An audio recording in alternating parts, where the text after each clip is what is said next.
Karena semuanya dipagar kayak Ya. gitu. Kalau di Islam kan sebenarnya tujuannya adalah biar orang nggak maksiat, biar Dan nggak melindungi berdosa, perempuan. melindungi perempuan gitu loh. Ya. Tapi jadi where does religion rules Ya. and modern Sosial. civilization itu bertemu? Nah, aku mau kasih tahu satu. Ini penting banget di zaman sekarang ini. Ini penting banget.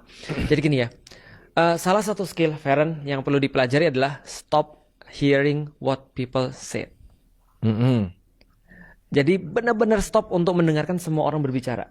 Cuma 3 aku kasih tahu yang bisa didengerin. 1, yang ngasih kamu makan, orang tuamu. Yang kedua adalah suamimu atau istrimu. Yang ketiga adalah gurumu. Yang lain mereka nggak perlu didengerin. Maka orang-orang yang kemudian di sosial ini, ya netizen ini, kalau kita dengerin itu akan ngerusak sampai pas kita nikah. Ada kasus ini. Kenapa penting banget? Jadi gini, tahu nggak sih kenapa banyak orang-orang? Jadi kita sebagai seorang yang sudah nikah lama nih dan sudah banyak bimbing orang ta'aruf, itu kita tahu ada influencer-influencer yang ketika sudah nikah kita pikir ini ada masalah dalam rumah tangganya nih. Tahu nggak kenapa? Begitu orang semuanya diekspos untuk kemudian kelihatan ke netizen, maka aku tahu dia pasti ada masalah dalam rumah tangganya. Karena dia perlu menunjukkan pada orang kami baik-baik aja. Nah, itu dan- juga ain nggak sih Ustaz sebenarnya? Ya itu Nggak boleh. ain itu sesuatu yang paling terakhir aku khawatirkan. Iya. Tapi ada satu lagi yang lebih parah daripada ain menurutku di zaman sekarang. Yang lebih parah tuh gini, contoh ya. Kalau nanti Nabila nikah ya, cobalah cari orang yang nggak harus publis semuanya di Ya, aku juga maunya gitu Ustaz. di Jadi kayak internet. nggak apa-apa di-publish gitu ya. Benar. Karena kenapa?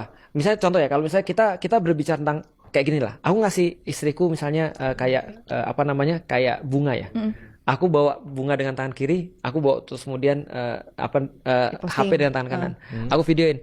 Ini untuk kamu sayang, misalnya kayak gitu ya. Terus kemudian coba lihat, sebenarnya yang aku pengen ini bunga untuk dia atau untuk dilihat sama netizen. Kalau Kalau di-publish misalnya- jadinya untuk netizen sih. Nah, Ummu Alila minimal akan melihat ini kamu melakukan ini untuk aku atau untuk netizen nih, untuk konten. Minimal dia bilang ini berbagi kan gitu kan ya. Nah, lebih parah lagi adalah kalau aku tidak menunjukkan sikap kayak gitu ketika aku lagi sendirian atau lagi berdua-duaan sama dia. Berdua-dua dia taunya aku marah terus. Berdua-duanya dia taunya aku nggak seperti itu, maka inilah terjadi gap.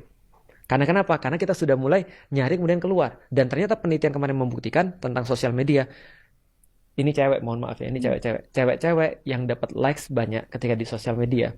Dan dia melakukan apapun dapat likes. Dia akan merasa ketika dia kemudian dapat, dalam tanda kutip, likes daripada suaminya. Itu nggak setara dengan likes yang dia dapat ketika dari netizen. Dia lebih haus likesnya netizen.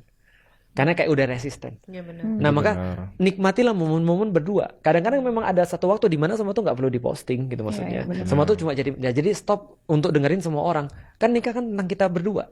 Gitu maksudnya tentang lu sama yang lu mau nikahin. Oke. Kalau lu dan lu yang mau nikahin kita merasa kita ada bonding dan kita merasa kita fine dan segala macam. Ya ketika mereka bilang misalnya ini nggak relationship nggak sehat. Lu tau relationship yang sehat versi netizen seperti apa? Hah.